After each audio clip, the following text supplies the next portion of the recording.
ለሃይማኖቷ በጣም ክብር እንዳላት ነው የሚሰማኝ። የመልካም ሴት መገለጫ። ሰላም ሰላም ማን እንበል ስምህን? My name is Noor. Alex. ደጁ Do you know about hijab? Yes, I do. Okay, what do you know about it? My mom wears the hijab.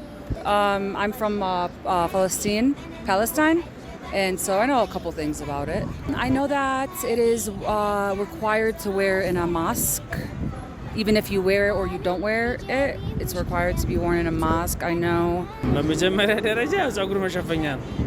ከዛ የሙስሊም እህቶቻችን ራሳቸውን የሚሸፍኑበት የሚከሉት ከሃይማኖታቸው አስተምሮ ከዛ አንግል እንደሆነ አውቃለሁ። አዎ እሱ እንዳለው ነው።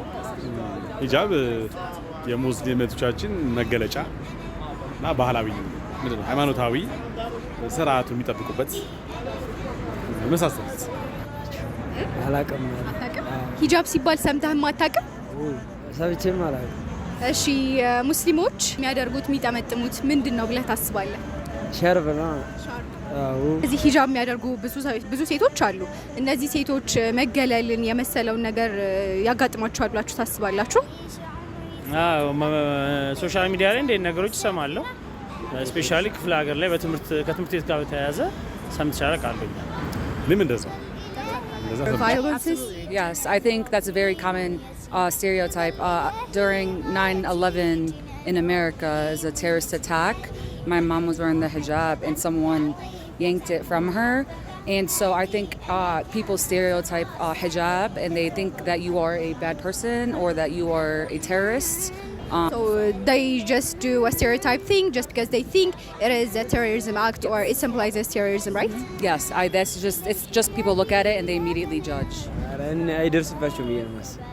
What do you think hijab symbolizes? I think it symbolizes modesty and it symbolizes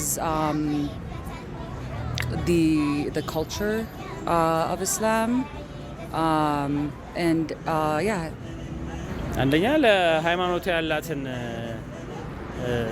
ስርዓት ያላትን ቀናይነት፣ ታማኝነት ያንን ነው የምረዳው። ለሃይማኖቷ በጣም ክብር እንዳላት ነው የሚሰማኝ። የመልካም ሴት መገለጫ። የሚፈቀደውም እንደዚህ ነው፣ በሃይማኖት ነው። እንደዛ ስለሆነ ነው የሚጠቀሙት። ሂጃብ ለምታደርግ ሴት በስተመጨረሻ ማስተላለፍ የምትፈልጉት መልእክት ካለ? በጣም በዚሁ ቀጥሎ ነው የምላቸው። በጣም ነው የሚያምርባቸው ሂጃብ የሚያደርጉ ሴቶች። በጣም ሃይማኖታቸው በጣም ጥሩ እንትን አላቸው፣ አመላከት አላቸው እና ምንድነው በዚሁ ቀጥሉ። ያው ይሄው ነው በቃ ሃይማኖታቸው ያስቀመጠላችሁ አንድ ስርዓት ነው። በዚሁ መቀጠል ነው። አክቹሊ ያው እኛም በኦርቶዶክስም ብትመጪ ጸጉርን ጋር ተገላልጦ መሄድ የሚመከርም የሚፈቀድም አይደለም በእኛም ሃይማኖት። ስለዚህ በርቱ፣ አሪፍ ነው ነው የምለው። I would encourage anyone to wear the hijab and I have a lot of respect for people that wear the hijab. ደስታ ነው። ደስ ይለኛል። እናመሰግናለን ለጊዜያችሁ በጣም Thank you so much for your time. So you got a flower? Oh, thank you so much. እሺ እናመሰግናለን።